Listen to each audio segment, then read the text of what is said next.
सारे खामोश से सुनना। बिस्मिल्लाहिर्रहमानिर्रहीम। आप सबको मेरा सलाम और आदाब।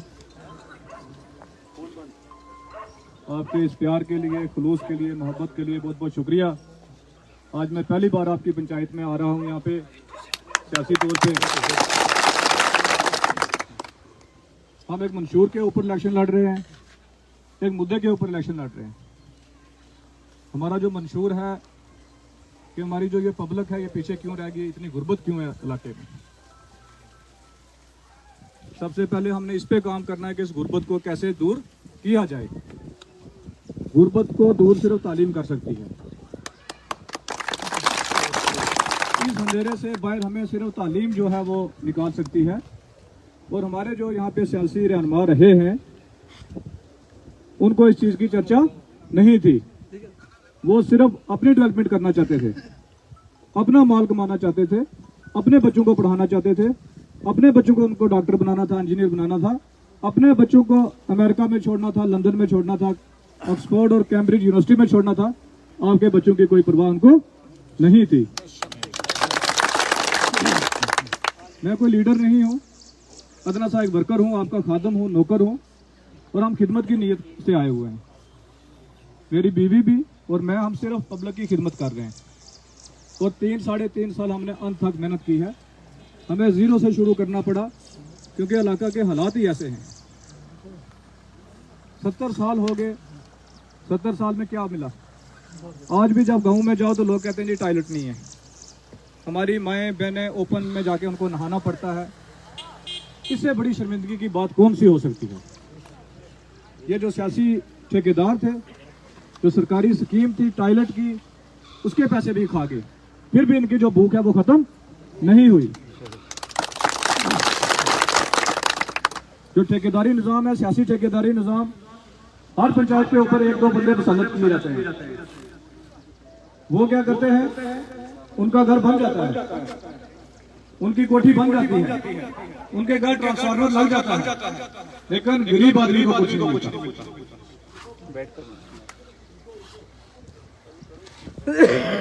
तो हमारा जो मिशन है, सबसे पहला मिशन है तालीमी निजाम को बेहतर करना। मेरा आपके साथ वादा है कि जो तालीम चौधरी जुल्फकार साहब के बेटे को जम्मू में जीडी गोयका स्कूल में मिलती है, इंशाल्लाह वो मैं आपको ख्वास में दिलाऊंगा आपके बच्चे। अगर वो तालीम में आपके बच्चे को ख्वास में फराहम नहीं करवा पाया तो मैं दोबारा शक्ल नहीं दिखाऊंगा आपको। क्योंकि वो जुल्फकार साहब खुद कहते हैं कि मैं बंदे को इतनी चोट डालता हूं जिससे वो ना मरे और ना जिंदा रहे। हम लोग एक यहाँ पे गुलामी की जिंदगी जी रहे हैं। गुलाम बना के लोगों को रखा हुआ, बंदी बना के रखा हुआ है।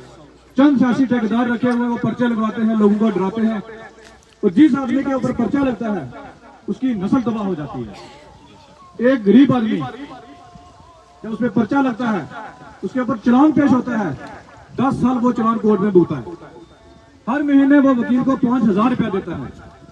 अगर वो 5,000 रुपया अपने बच्चे की तालीम पे खर्चेगा, उसका बच्चा CBSE स्कूल प्राइवेट में आराम से मजे से पढ़ सकता है। वो लोग जिन्होंने हमारी नस्लकशी की है, हमें ज़बह किया है, आज उनको वोट मांगने का यहाँ इस धरती पे कोई हक नहीं है। आज अगर वो बीजेपी में गए हैं, अपनी मजबूरी से गए हैं, उनकी कुछ मजबूरियां हैं, क्योंकि बीजेपी के पास कैंडिडेट नहीं था। बीजेपी एक अमीर लोगों की पार्टी है, उनको पैसे वाला बंदा चाहिए, उसी को खड़ा करते हैं। देवराज पे उनकी नजर नहीं थी पड़ रही, मंजूर नाइक पे उनकी नजर नहीं थी पड़ रही, उनको पूंजीपति आदमी चाहिए था, क्योंकि वो अमीर लोगों की पार्टी है और जो नेशनल कॉन्फ्रेंस है, कांग्रेस है, ये गरीब लोगों की पार्टी है। तो मंत्री साहब अपनी मजबूरी से बीजेपी में गए हैं। आज तक मंत्री साहब ने बीजेपी का झंडा अपनी गाड़ी पे नहीं लगाया। क्यों शर्माते हैं वो बीजेपी का झंडा लगाने से? जब हमारे लोगों को वो अपील करते हैं कि बीजेपी को वोट दो, तो खुद क्यों नहीं झंडा लगाया? क्योंकि उन्होंने 2 महीने के बाद पार्टी छोड़ देनी है। पहला जो हमारा मंशूर है वो तालीमी निजाम को बेहतर करना है। तालीम हमें इस अंधेरे से बाहर निकालेगी। दूसरा है हमारा रोड नेटवर्क को अच्छा करना, इम्प्रूव करना। और मेरा आपके साथ वादा है कि आपकी पंचायत की हर वार्ड को 1.5 साल के अंदर हम रोड से कनेक्ट करेंगे। क्योंकि रोड का दर्द, रोड की तकलीफ जितनी मुझे है इतनी शायद आपको भी नहीं होगी। मेरे गांव में भी 70 साल रोड नहीं थी। मेरे नाना मिनिस्टर थे, एमएलए थे, मेरा मामा मिनिस्टर था, लेकिन 70 साल में हमें रोड नहीं मिली। मेरे वालिद साहब पंचायत का इलेक्शन कंटेस्ट कर रहे थे तो गांव में रोड नहीं थी, उनको दिल का दौरा पड़ा। हम वो 2 घंटे तड़पते रहे। हम ये डिसाइड नहीं कर पाए कि इनको किस तरफ लेके जाए। अगर रोड होती तो शायद अगर हम उनको हॉस्पिटल पहुंचा सकते तो वो बच जाते। तो जो जुल्फकार साहब को मेरे गांव के लोगों ने अपील की थी कि रोड दो, उन्होंने कहा था या क़यामत तक रोड नहीं लगेगी या 42 वोट यहाँ से एनसी को पड़े मेरे खिलाफ। आज अल्लाह के करम से, वलियों की दुआ से 7 रोड प्रोजेक्ट मेरी पंचायत के अंदर है, 7। और अपने में ब्लॉक में 42 सड़कें जो है लगा चुका हूँ। और तीसरा जो हमारा मिशन है वो हेल्थ इंफ्रास्ट्रक्चर को बेहतर करना है, क्योंकि लोग लाइलाज होके वफात पा रहे हैं। गरीब लोग हैं, इतने पैसे नहीं है कि वो अपना इलाज करा सकें। छोटी छोटी बीमारियों से। तो हमारा ये है कि हेल्थ इंफ्रास्ट्रक्चर को अच्छा करना, आपके लिए अच्छे अस्पताल का इंतजाम करना, डिस्पेंसरी का इंतजाम करना और स्टाफ का इंतजाम करना। ये हमारे जो 3 मुद्दे हैं। चौथा हमारा है लाइवलीहुड मिशन, कि बच्चों को रोजगार कहां से देना है।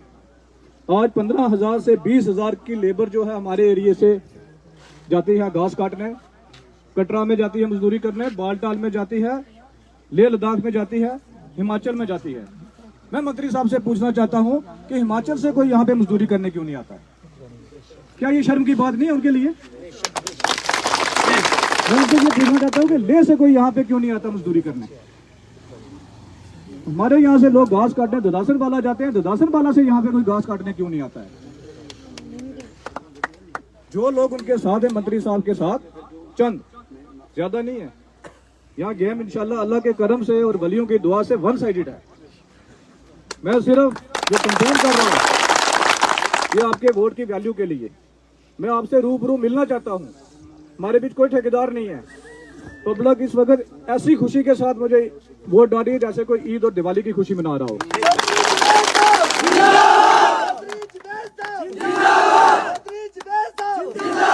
हमारा लीडर कैसा हो? हमारा लीडर कैसा हो? कल 22 किलोमीटर में पैदल चला हूँ नारला पंचायत में। बिल्कुल हम 22 किलोमीटर क्यों चला हूँ? लोगों की कदर की है मैंने घर जाके वोट मांगा है। मैंने टेम्पू नहीं भेजा कि मेरे घर आओ भी इधर वोट दो, ठेकेदार को नहीं भेजा। मैं खुद गया हूँ। 3 वार्डे मैंने कवर किए। 22 किलोमीटर कल मैं पैदल चला हूँ।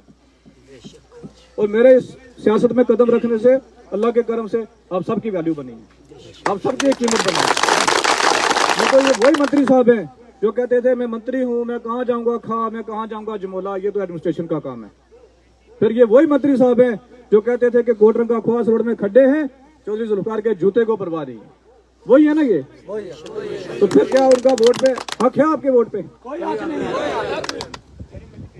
तो आपने जो जुल्फकार साहब के साथ जो लोग हैं उनसे मैं यही कहना चाहता हूं कि अपने दिल के ऊपर हाथ रख के सोचें कि आप ये नस्लों का सौदा क्यों कर रहे हैं, ये नस्ल कशी क्यों करवाना चाहते हैं।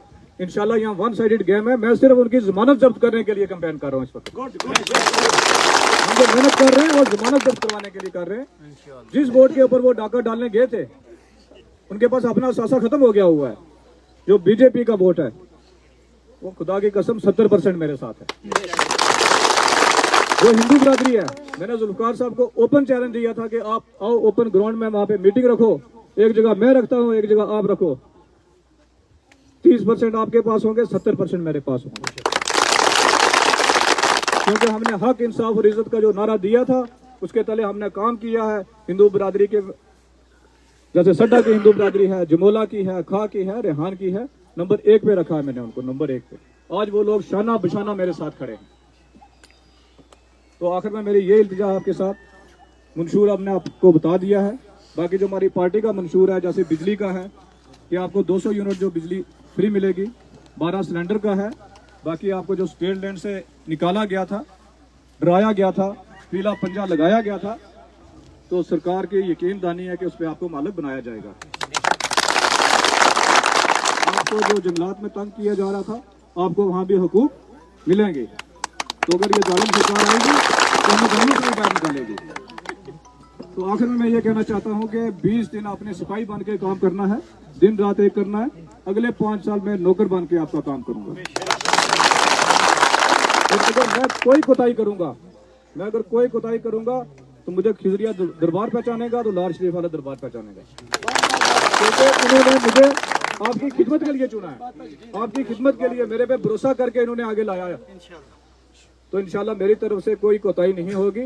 मेरी कोशिश रहेगी कि इंशाल्लाह इस गुर्बत से, इस अंधेरे से मैं आपको बाहर निकालूं। शुक्रिया, अल्लाह हाफ़िज़।